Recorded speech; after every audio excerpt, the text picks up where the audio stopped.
Hi there. In this lecture we see Magnus Carlsen basically playing like Mikhail Tal.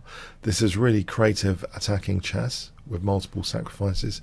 So this game is against Dennis Rylander in 2003. Magnus IM tournament round 8.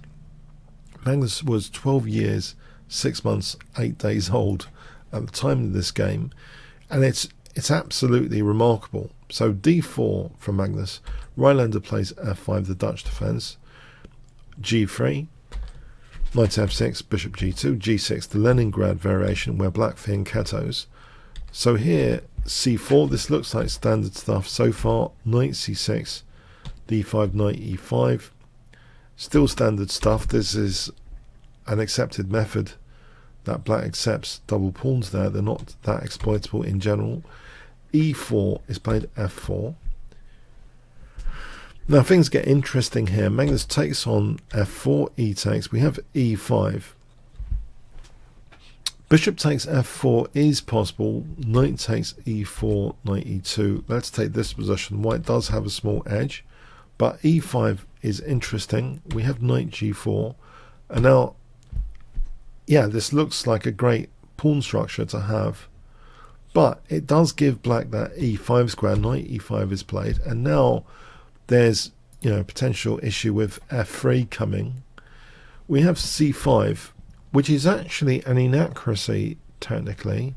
Rook e1 would be better to facilitate after f3, bishop f1. Give the bishop the f1 square with advantage for white. Or queen b3, if f3, bishop h3 here. b6. So we're protecting c4 with queen b3, and we have a small edge here. f3 is asking for knight takes c4. So c5, we have f3, bishop h3, g5. This is a mistake. It weakens the king. Black is getting into big trouble with this move. So yeah, it looks as though black is quite ambitious with this move. It's one of the ideas is queen e8 to h5, which would hit both bishops if we did take on g5. But in fact, Magnus plays just king h1. He bypasses bishop takes g5. So that's very interesting as well. So not wanting black to have justification for their concept. We have g4, and now this is absolutely remarkable stuff. It's like black's attacking plans are being hijacked here with this next move. It's the most accurate move in the position and gives white advantage. I wonder if you can spot it for 100 points.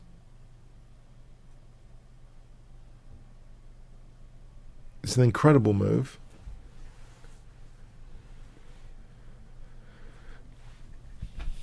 It's actually queen d4. So the queen is x-raying g7. We can count that as a downside of black's position here.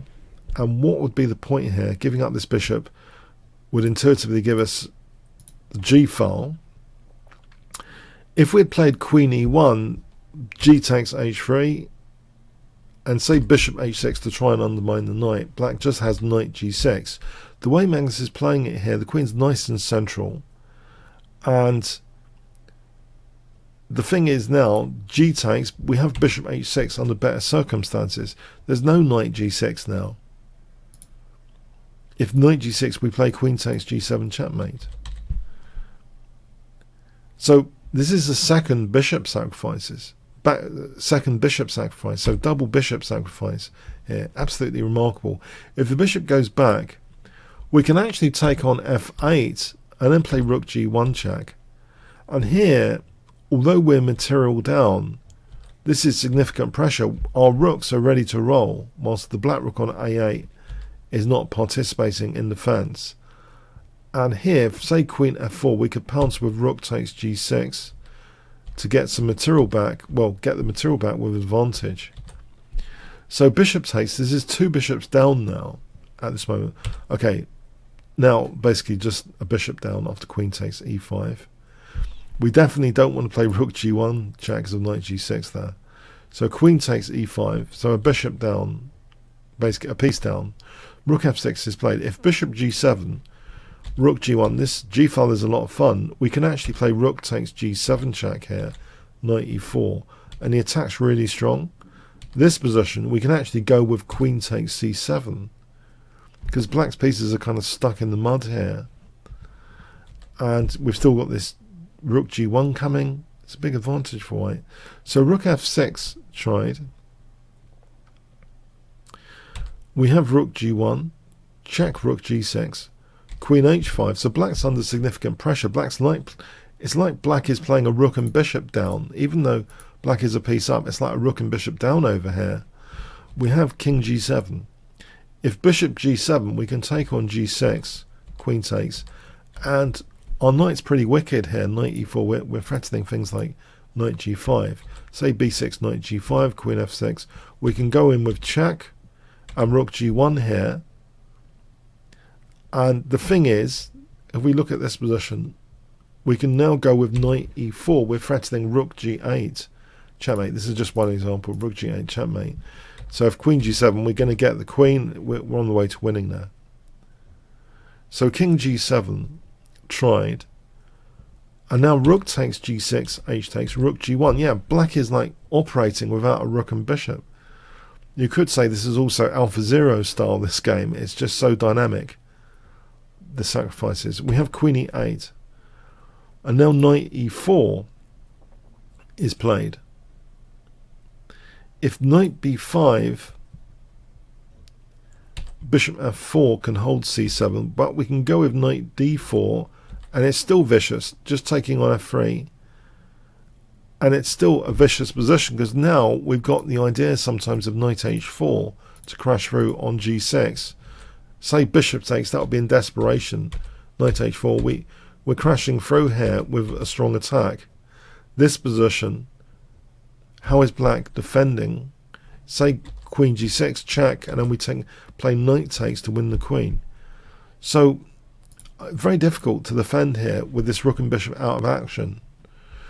So we have c6 being played. If b6, we have queen e5 check, and actually knight g5 is quite vicious with the idea of knight f7 and queen h8. Say bishop takes, rook takes, this is very strong for white. We can just go with rook g4 here with the idea of rook h4 and rook h8 mating, or queen h8. Say queen f7, that's desperate. We just take the queen. But say queen f8, we're taking on g6 and queen h5, and then that's mating. It's all working really well. So c6 tried. We have queen e5 check, king g8, and now knight g5. So this big threat of knight f7. We have bishop takes g5. I mean, if b6 here, let's look at knight f7 here. Bishop g7, we can play queen g5, queen takes, and mating. But, you know, what is black doing? Queen f8, there's queen h5. How is black stopping queen h8 without sacking the queen? So crushing stuff. So bishop takes tried. We have queen takes. So even though we're a bishop down, the rook and bishop are just out of action here. King g7, we have rook g4. White is able to have time to do this vicious attacking plan. This rook left gives more options now to help the queen. Bishop takes played. It's a desperate position for black. Check. And forget taking the bishop. Rook h4. We have bishop takes d5. And now this is just precise calculation here. By the way, on queen e5 check, if d takes, this would be interesting, but not as interesting as this game. You know, there'll be some counterplay we don't want there. So just ignoring that bishop is the way to go for total optimal speed here. Just check rook h4. So just totally ignoring that bishop. So bishop takes d5. It's all too late. Rook h8 check. We have rook h7 check now, and queen g7 is checkmate. It's just an absolutely magnificent game. I mean, revisiting this game now, we can say it's not just Mikhail Tal style, it's like AlphaZero style, the way two pieces were shut down. And so it didn't really matter that we're a piece down because two pieces were shut down. Incredible stuff. We look at this again, this Dutch Leningrad gone wrong severely. It's an incredible situation. But one move that stands out to me, I mean, this is one of my pet things at the moment, is we can count X-rays as kind of downsides of the opponent's position. This X-ray and, you know, powerful centralizing move is incredible to start off with.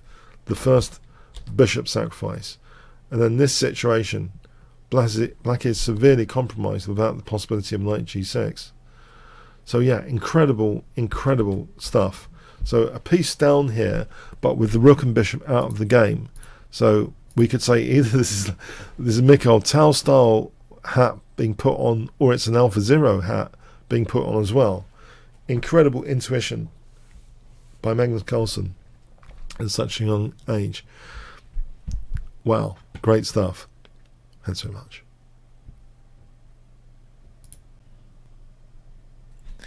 Hi all, I hope you enjoyed this free Magnus Carlsen lecture. I will be doing quite a few, in fact, because I'm working on a course about universal chess style with a lot of Magnus Carlsen game examples. So I hope you can actually support my channel indirectly by checking out my courses page at Kingscrusher TV. It has great discount codes quite often. So I have a number of courses I've been working on in the last few years. As you can see, I've been busy. Some of these have become Udemy bestsellers in the past or currently, like the Complete Beginner's Guide to Chess is a current bestseller. The Complete Guide to Chess Tactics was previously a Udemy bestseller. So I hope you can check out the courses, and there are free lecture offerings you can check out as well within these. If you really want to get an idea more about the course, you can also expand the course structure when you go and check out a course. So I hope you check out the Kingscrusher TV page, which has these great discount codes attached to all these links. So it's better than going to Udemy directly if you want chess courses, okay, at really affordable prices. So thanks again. Comments, questions, likes, shares appreciated. Thanks very much.